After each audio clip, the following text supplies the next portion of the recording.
At this hour, the New York Times is trying to distract you.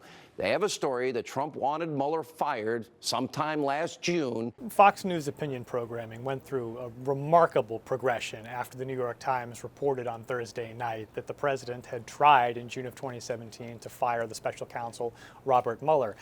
Initially, Sean Hannity, on air in the 9 o'clock hour, basically dismissed the New York Times report. And how many times has the New York Times and others gotten it wrong? He said they're unreliable, it's based on anonymous sources, and by the way, we at Fox News can't confirm it.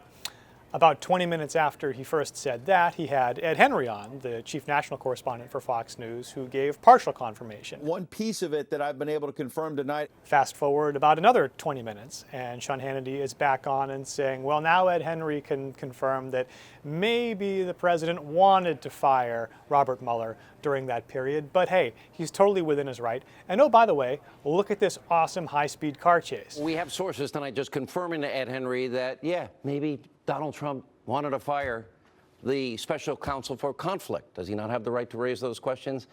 You know, we'll deal with this tomorrow night. We have a shocking video of the day to bring you, by the way. This footage comes to us from Arizona, where you see that red SUV, high-speed police chase. So then an hour later, at the top of the 11 p.m. newscast on Fox News, Ed Henry was back on the air with full confirmation. A source close to the White House telling Fox the New York Times is accurate. The president did tell top officials last summer he wanted to fire Robert Mueller. However, on Friday morning, Fox and Friends went in a completely different direction. Apparently, the President of the United States wanted to fire Robert Mueller. Fake news, folks, fake news. What's your message today? Typical New York Times fake story. And then coming back, instead of letting Fox viewers know that their own journalists had confirmed the Times reporting, instead they played up the fact that the Times report had focused on 4 unnamed sources. He said, we didn't learn anything new.